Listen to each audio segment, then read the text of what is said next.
Pour mon 30e anniversaire, mes parents m'ont offert un trophée sur lequel était inscrit « Fils le plus inutile ». Ma mère a ricané, « Tu as toujours été notre plus grande déception ».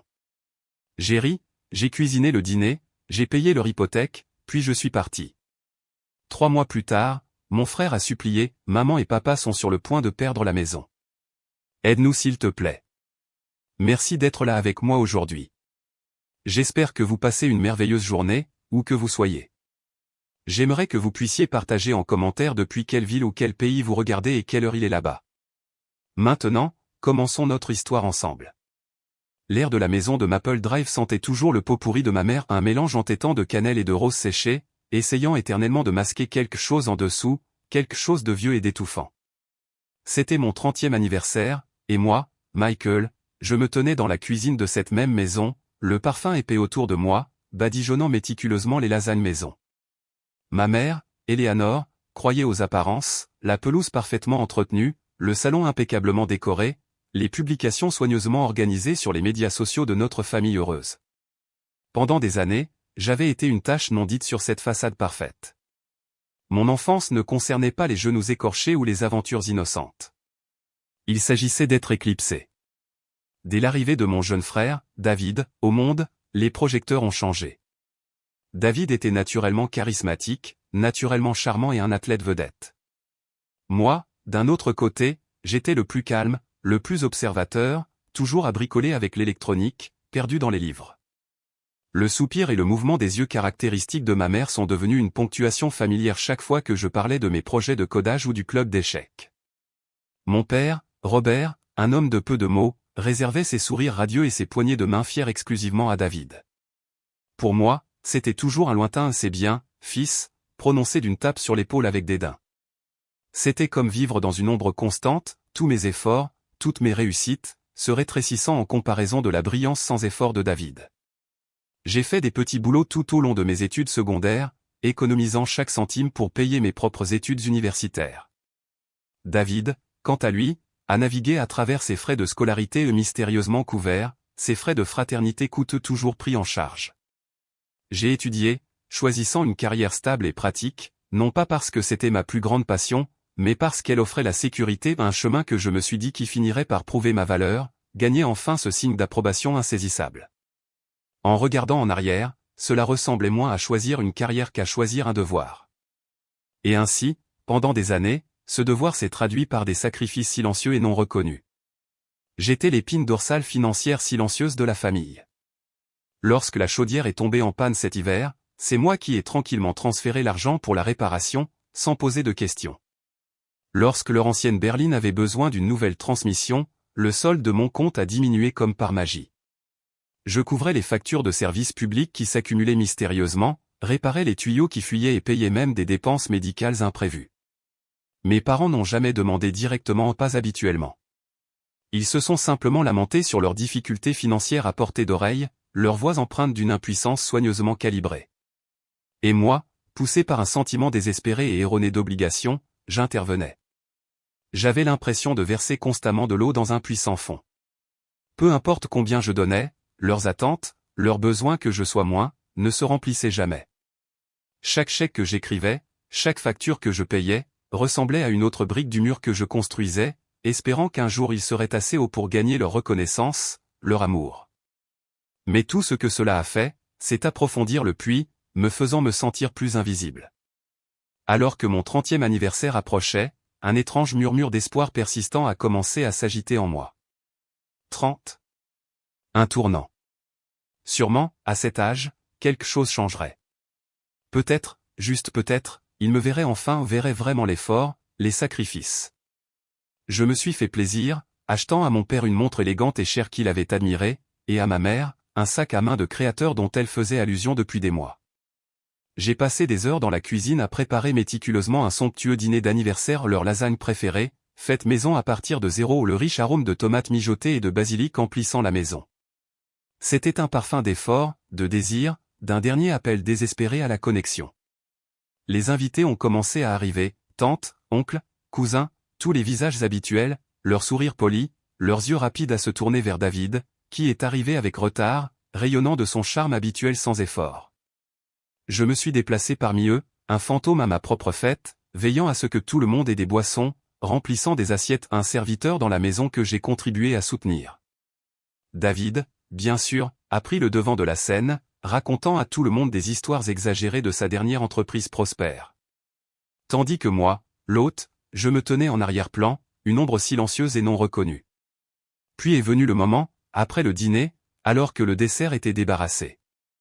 Ma mère s'est levée, tapant une fourchette contre une coupe de champagne. « Attention, tout le monde !» Sa voix, habituellement douce, retentissait maintenant d'une grandeur théâtrale. « Nous avons un cadeau très spécial pour notre cher Michael, pour son 30e anniversaire. » Un frisson étrange, un espoir fragile, a flotté dans ma poitrine. C'était ça, n'est-ce pas? La reconnaissance, la percée? Mon père, arborant un sourire rare, presque malicieux, a présenté une petite boîte recouverte de velours. Mon cœur martelait contre mes côtes. Était-ce une montre? Des boutons de manchette? Quelque chose de significatif? J'ai ouvert la boîte. À l'intérieur, niché sur un coussin de soie, se trouvait un petit trophée doré. Il brillait sous les lumières de la salle à manger au bon marché et tapa accent grave l'œil B gravé sur sa base en grosses lettres noires se trouvaient 3 mots qui ont fendu l'air, ma peau, mon âme même, fils le plus inutile. Un soupir collectif a parcouru la pièce, rapidement suivi de rires nerveux. Les yeux de ma mère, habituellement si soigneusement composés, brillaient d'une satisfaction froide et triomphante, ses lèvres se sont recourbées dans un sourire glacial familier. « Michael, mon cher », a-t-elle miaulé, sa voix dégoulinant d'une condescendance sucrée, « tu as toujours été notre plus grande déception. Nous avons pensé que ce serait un hommage approprié. » Un petit rire, puis le son qui m'a vraiment brisé, le rire de David. Fort, sans retenue, presque joyeux. Il a résonné sur les murs de la maison dans laquelle j'avais versé ma vie une symphonie cruelle et moqueuse. Mon souffle s'est coupé, non pas dans un sanglot, mais dans une clarté soudaine et brûlante. Ce n'était pas la douleur qui m'a saisi au pas comme une douleur au cœur brisé. C'était une réalisation profonde et glaçante. Chaque once d'espoir, chaque appel désespéré à leur amour, s'est brisé en un million d'éclats de glace dans ma poitrine. C'était comme se tenir dans une pièce blanche stérile après des années dans une grotte sombre et étouffante. L'air, épais d'années de ressentiments non exprimés et du parfum sirupeusement sucré du pot pourri, s'est soudainement senti froid, fin et totalement étranger. Un rire étrange et forcé a jailli de ma propre gorge. Il était étranger, dépourvu de gaieté, mais il a servi son but. J'ai réussi un rire tremblant et peu convaincant. Ah, très drôle, maman et papa. Les mots avaient le goût de cendre. J'ai replacé le trophée soigneusement dans sa boîte, mes doigts tremblants. Une résolution froide et dure a commencé à se solidifier en moi. Ce n'était pas une blague. C'était une déclaration, et je venais de recevoir leur dernier message indéniable. Je me suis excusé non pas pour me cacher, mais pour agir. Je suis entré dans la solitude tranquille du bureau à domicile. Mes pas étaient étrangement calmes. Mon téléphone était lourd dans ma main. Avec une efficacité habituelle, je me suis connecté à mon application bancaire. J'ai trouvé la ligne de paiement de leur hypothèque, celle que j'avais fidèlement envoyée chaque mois depuis les 10 dernières années, et j'ai lancé le transfert pour le mois prochain, un dernier acte silencieux de devoir, une dernière tentative désespérée pour régler les derniers détails avant de me déconnecter vraiment. Mon pouce planait au-dessus du bouton de confirmation, un étrange mélange de peur et d'exaltation me submergeant. C'était ça. Le dernier fil. Puis j'ai tapé. Le paiement a été effectué. Terminé. Une libération de tension vive, presque douloureuse. Je suis retourné dans la salle à manger, un fantôme parmi les visages rieurs. Eh bien, le dîner est prêt. Régalez-vous, ai-je dit, ma voix étrangement calme, dépourvue de toute chaleur. L'arôme de mes lasagnes soigneusement préparées, qui avaient rempli la maison de promesses quelques heures auparavant, sentait maintenant l'amertume et le regret. J'ai pris mon manteau, arborant toujours ce sourire étrange et mince, et je suis sorti par la porte d'entrée, laissant derrière moi les rires, les moqueries et le parfum étouffant des attentes. Je n'ai pas regardé en arrière. J'ai juste marché. L'air frais de la nuit m'a frappé le visage, un contraste saisissant avec la brûlure dans ma poitrine. C'était la dernière fois que je sortais de cette maison en tant que leur fils. Le silence dans ma voiture était assourdissant. Pourtant, il chantait une chanson de libération. J'ai conduit, sans savoir où, juste loin. Au moment où je me suis arrêté, garés dans une rue calme, j'ai commencé à purger, j'ai bloqué leurs numéros, j'ai supprimé les discussions de groupe familial, j'ai cessé de suivre chacun d'eux sur les médias sociaux et j'ai rompu tous les liens numériques. C'était une amputation radicale, douloureuse, inutile. Chaque clic du bouton de blocage était une coupure du fil barbelé émotionnel qui m'avait enroulé autour des poumons pendant 30 ans. Une paix profonde, presque troublante, s'est installée sur moi, mêlée à une profonde et douloureuse tristesse pour la famille que j'aurais souhaité ou la famille que je n'aurais jamais. La maison de Maple Drive, autrefois un symbole d'appartenance, ressemblait maintenant à un mausolée de rêves brisés. La première semaine a été une sorte de calme étrange. Mon téléphone, autrefois une laisse bourdonnante à leur demande, était étrangement silencieux. C'était un silence que je n'avais jamais connu, un vide silencieux où leurs critiques, leurs manipulations subtiles, leurs besoins constants avaient l'habitude de résider. Ils ont appelé, bien sûr, David, puis ma mère, puis David à nouveau. Leur message, initialement un mélange de confusion et d'agacement. Est-ce que tu fais une crise de colère, Michael? Arrête d'être dramatique, se sont rapidement transformés en menaces voilées, tu reviendras. Tu reviens toujours. Ils croyaient vraiment que j'étais un enfant, incapable de pensée ou d'action indépendante. J'ai laissé leurs appels sonner, leurs messages vocaux s'accumuler, chacun étant un témoignage de leur profond manque de compréhension. C'était comme s'ils s'attendaient à ce que je réapparaisse simplement, suppliant pardon pour mon absence ou une marionnette obéissante retournant à ses ficelles. Mais le silence dans ma vie n'était pas seulement un manque de leur voix. C'était une invitation. Une invitation à écouter la mienne. J'ai finalement commencé une thérapie, quelque chose que j'avais repoussé pendant des années, me sentant toujours trop occupé, trop responsable, trop accablé. Le bureau du thérapeute sentait le linge frais et la validation silencieuse, un contraste frappant avec l'odeur étouffante d'attente dans laquelle j'avais grandi. C'est là, dans ce havre de paix, que j'ai lentement, péniblement commencé à démêler des années de manipulation psychologique et émotionnelle. J'ai appris les termes, codépendance, tendance narcissique, trou noir émotionnel. C'était comme si quelqu'un m'avait enfin donné une carte du labyrinthe dans lequel j'avais été piégé toute ma vie. Je n'étais pas fou. Je n'étais pas juste trop sensible. Ce que je ressentais, ce que j'ai vécu, était réel. Pendant ce temps, j'ai commencé à renouer prudemment avec d'anciens amis qui avaient toujours vu à travers la façade parfaite de ma famille. Sarah, mon amie avocate empathique de l'université, est devenue une bouée de sauvetage. Elle a écouté mon histoire avec des yeux grands ouverts et compréhensifs, son esprit juridique analysant déjà les schémas de manipulation. Michael, disait-elle doucement, tu étais utilisé, tout simplement. Sa validation était un baume pour mon âme, me faisant me sentir moins seul, moins invisible. Elle a été la première personne à vraiment demander, que veux-tu? Non pas ce que ma famille voulait pour moi. J'ai aussi redécouvert des passe-temps que j'avais abandonnés il y a des années, coder des projets personnels, non pas pour le travail, mais pour le pur plaisir, explorer les sentiers de randonnée dans les vastes parcs d'État de Californie. L'air frais remplissant mes poumons, le parfum de pin et de terre humide m'ancrant. Les montagnes murmuraient d'une liberté que je ne savais pas exister, un esprit brut et sans fardeau. Je me sentais plus léger, plus sain, tant émotionnellement que physiquement. Le nœud constant dans mon estomac, un compagnon familier pendant des décennies, a commencé à se desserrer. Pendant ce temps, de retour à Maple Drive, les premières fissures de leur monde soigneusement construit ont commencé à apparaître. Les appels de David sont devenus plus fréquents, empreints d'un nouveau genre de panique. La banque appelle. Mike. Maman et papa continuent à demander l'hypothèque. Que se passe-t-il? Sa voix, habituellement si douce et confiante, était maintenant mince, effilochée sur les bords. Ils ne pouvaient pas comprendre que le flux constant d'argent, la main invisible qui maintenait leurs finances à flot, avait simplement disparu.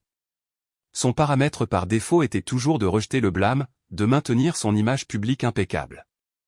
Il a commencé à publier des messages critiques sur les médias sociaux, de vagues lamentations sur les membres de la famille ingrat et les disparitions soudaines, essayant de me peindre comme le méchant, espérant que je reviendrais à mon poste de bienfaiteur silencieux. C'était son mouvement signature, rejeter le blâme, jouer la victime, tout en paniquant secrètement.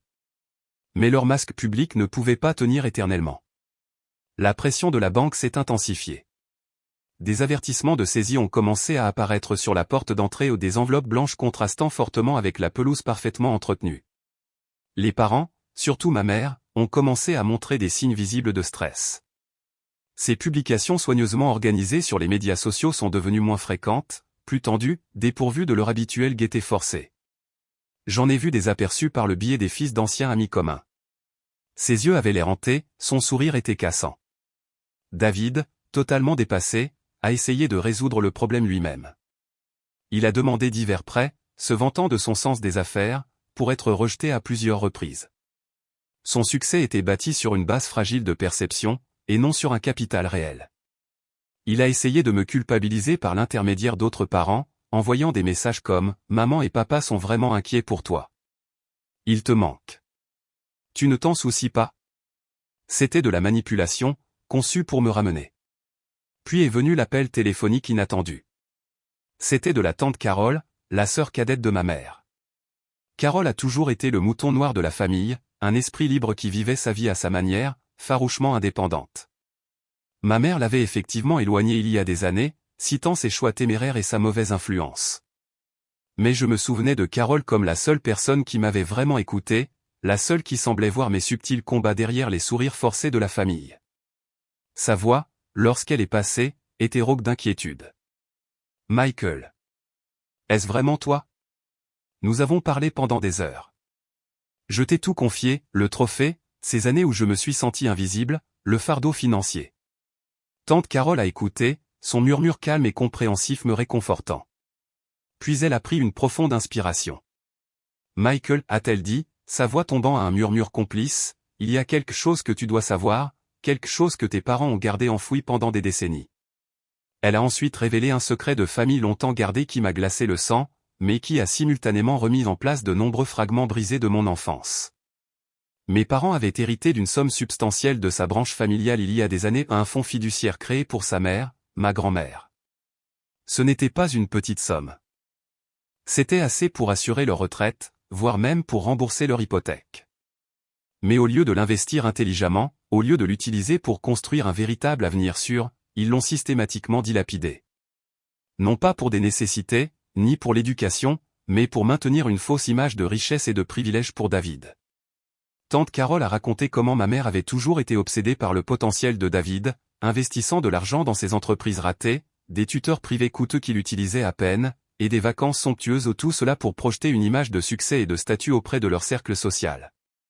Elle a produit de vieilles lettres décolorées de sa mère, ma grand-mère, et des relevés bancaires qu'elle avait méticuleusement copiés au fil des ans, craignant ce résultat même.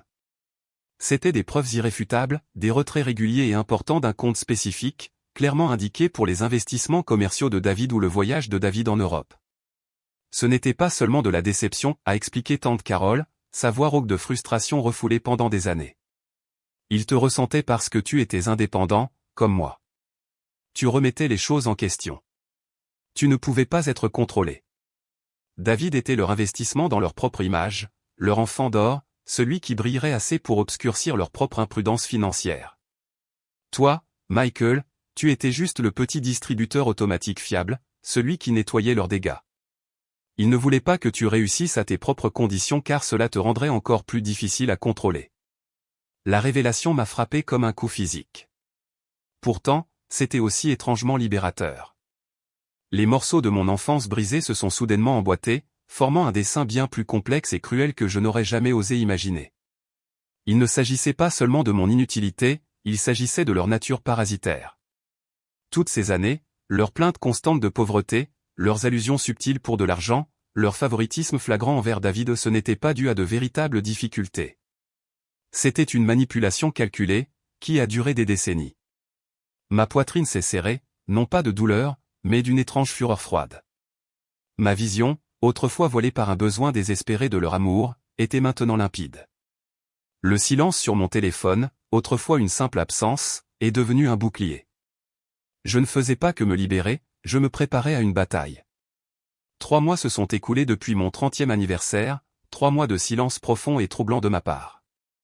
Puis est arrivé le premier message direct. Ce n'était pas un appel, pas encore. C'était un message vocal haletant et paniqué de David. Sa voix, habituellement si douce et confiante, était maintenant ténue, effilochée sur les bords. Mike, c'est David. Écoute, eux. Maman et papa sont dans de sérieux problèmes. Vraiment sérieux. La banque vient de leur signifier une ordonnance de saisie définitive. Ils sont sur le point de perdre la maison, mec. La maison, Michael, leur maison. C'est de ta faute. Sa voix s'est brisée à un mélange pathétique d'accusation et de peur brute. C'était son mélange habituel d'orgueil et de reproche, mais amplifié par un désespoir réel. Il était clairement dépassé. Je l'ai écouté 2 fois, puis je l'ai supprimé. Le son de sa panique, autrefois capable de provoquer un nœud de culpabilité dans mon estomac, me semblait maintenant simplement creux. L'ancien Michael aurait sauté, le cœur battant, prêt à sauver la situation. Ce nouveau Michael, celui qui avait enfin commencé à voir clair, ne ressentait que calmement une résolution inébranlable. J'ai appelé Sarah, mon amie avocate. C'est le moment, lui ai-je dit. Elle s'était patiemment préparée à cela, réfléchissant aux implications juridiques des documents financiers que tante Carole avait fournis. Mes parents, totalement dépassés, ont appelé ensuite. La voix de ma mère, habituellement si maîtrisée, était aiguë, au bord de l'hystérie. Michael, comment as-tu pu faire ça à ta propre mère? Nous perdons tout. C'est à cause de toi que tu nous as abandonnés. Ces mots étaient imprégnés du même vieux venin, des mêmes vieilles tactiques. Mais en dessous, je pouvais entendre la peur brute. Leur monde soigneusement construit, basé sur mon soutien silencieux et le succès perçu de David, s'effondrait. Je ne vous ai pas abandonné, maman, ai-je dit, ma voix stable, ne trahissant aucun des tremblements de ma main. J'ai simplement cessé de vous soutenir. Soutenir? Quel non-sens dis-tu, a-t-elle crié. Nous sommes une famille. Les familles s'entraident. Et qu'en est-il de lorsque j'avais besoin d'aide, ai-je rétorqué, ma voix durcissant. Lorsque j'avais besoin de reconnaissance? Ou lorsque j'avais besoin de la vérité? Il y a eu un silence stupéfait de son côté. Puis elle a raccroché. Mon père a suivi avec un appel plus sobre, mais tout aussi manipulateur, se lamentant sur leur mauvaise santé et sur la façon dont le stress allait les tuer. Il jouait le patriarche souffrant, mais je pouvais entendre le tremblement dans sa voix.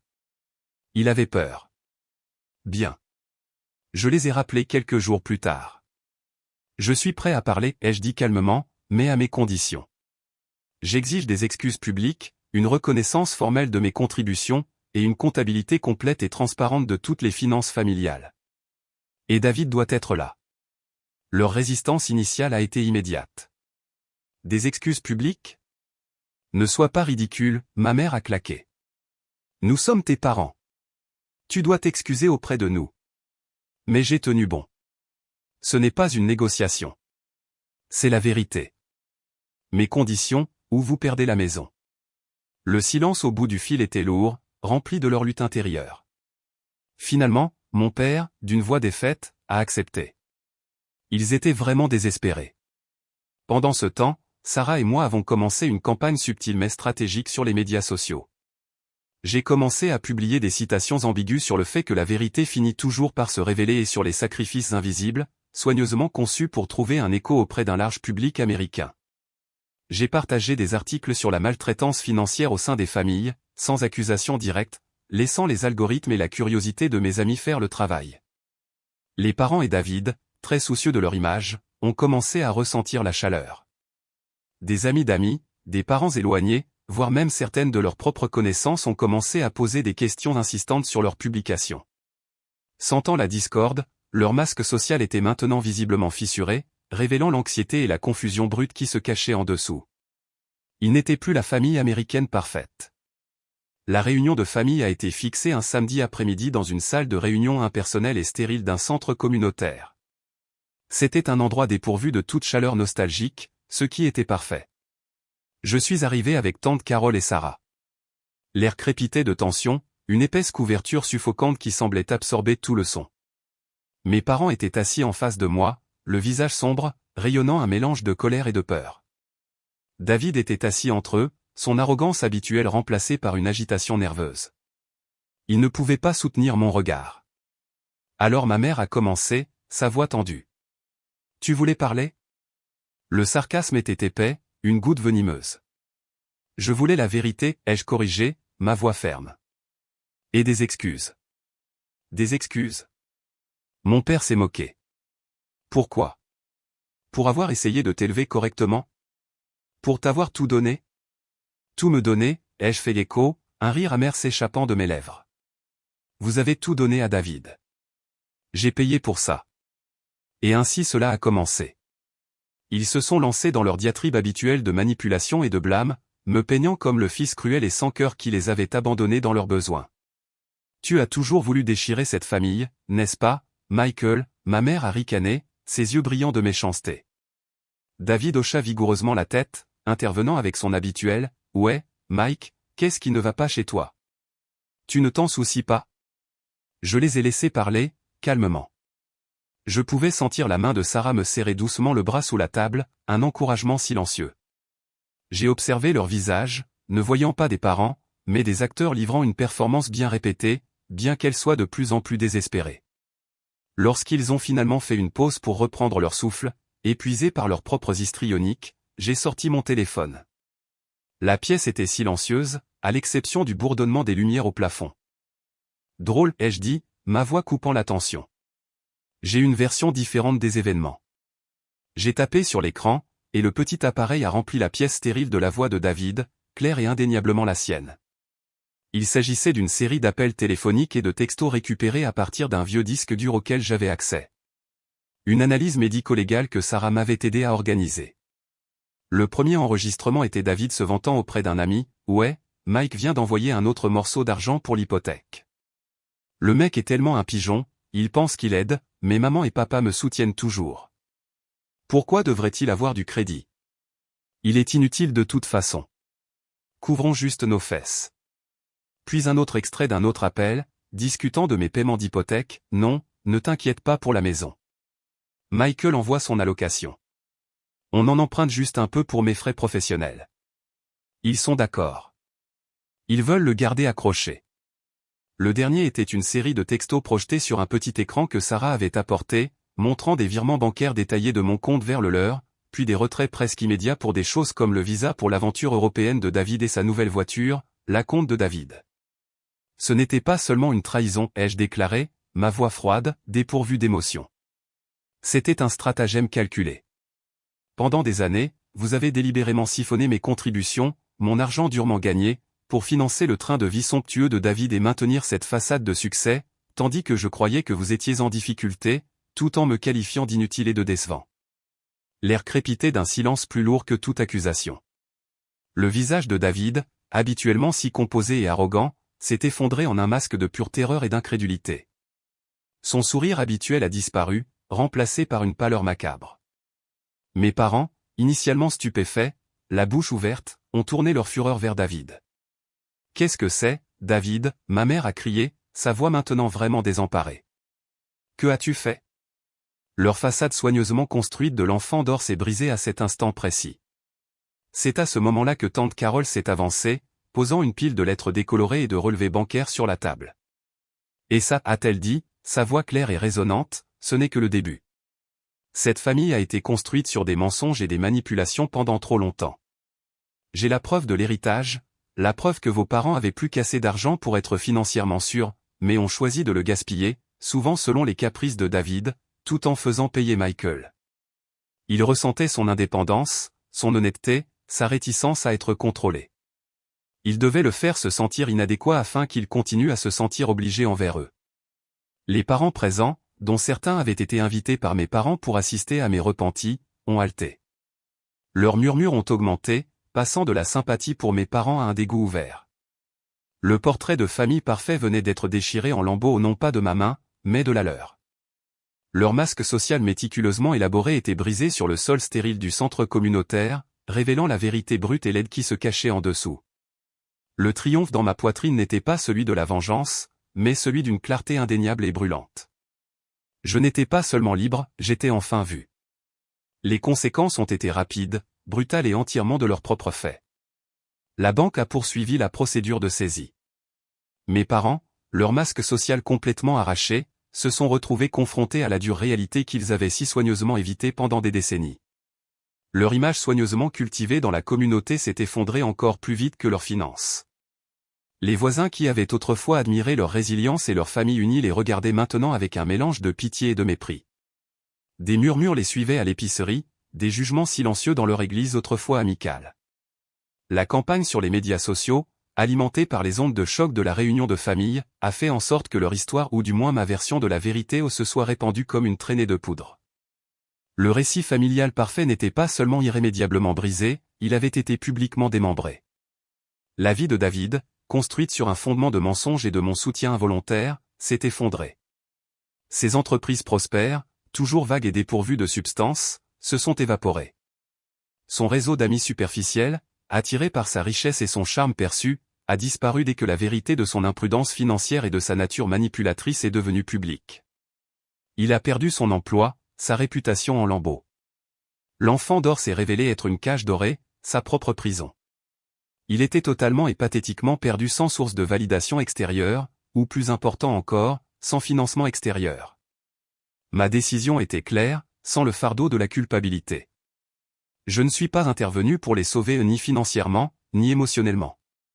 Je les ai rencontrés une dernière fois, avec Sarah à mes côtés. Ma voix était calme, ferme, dépourvue des débris émotionnels auxquels ils s'attendaient. Mon soutien financier prend fin aujourd'hui, ai-je déclaré, regardant chacun d'eux dans les yeux. Vous avez créé cette situation. Vous avez fait vos choix.